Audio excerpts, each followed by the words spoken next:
Today, we're going to talk about using models to add integers. Remember, integers are positive and negative whole values, things like -8 and +5. So let's add -8 plus 5 using a model. One model that we could use would actually be like things like counters. So -8 would be something like our negative or red, because if a company is in the red, we say it's in the negatives. So I could use 8 of these red ones. So I have 1, 2, 3, 4, 5, 6, 7, 8. So 8 red ones, and then 5 white ones. So this would demonstrate how to use that. Remember, we can pair up the opposites, the ones that are red and white, so that they cancel each other out. And then we're left with these right here. These right here would be our answer. We're left with 3 of the red ones, so our answer for this is going to be equal to -3. Okay, let's try another one. Let's have -3 plus -6. So again, -3 I'm going to represent with my red, so I have -3 there. -6 are going to be also represented with red. So I've got 4, 5, 6 of those. Okay, so -3 plus -6. Now notice, these are not opposite colors, so we can't pair them up. But just like a football team, or if they were battling or something like that, they're on the same side. They're for the same group. They're for the same team. So all they're going to do is join together. So we're just going to put them all together to where we end up with a total of, we can just count those. It's going to give us 1, 2, 3, 4, 5, 6, 7, 8, 9 red ones, or a -9. Okay, so our answer to -3 plus -6 would be -9. Now, let's say you don't have counters at home and you wanted to do the same thing.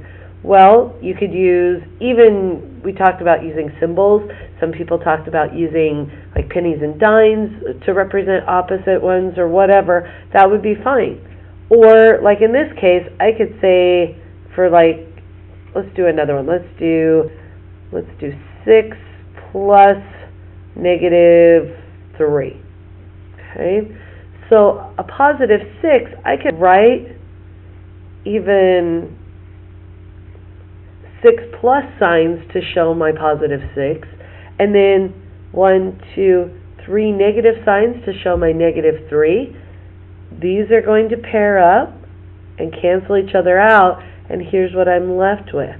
So my answer is going to be a +3. So 6 plus -3 would be 3.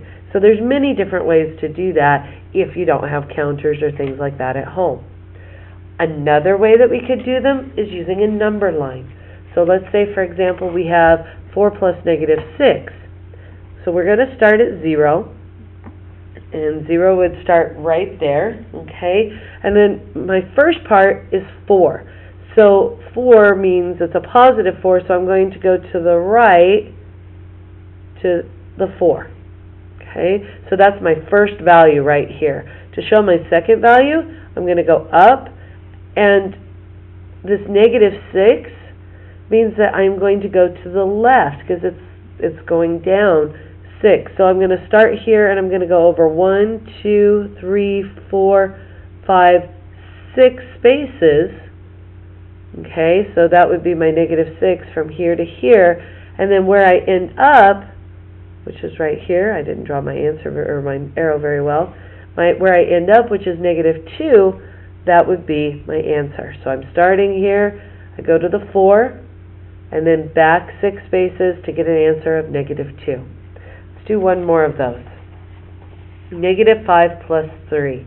So to start out, I'm going to start out at 0. Okay, I'm going to start with -5. So I'm going to go to the left to my -5. That's my first value. To get to the next one, I'm going to go up, because from here, I've got to go +3. So I'm going to go to the right 3 spots. 1, 2, 3. And I end up right here, which means that my answer is going to be, again, in this case, -2. I hope that makes sense. That's all for now.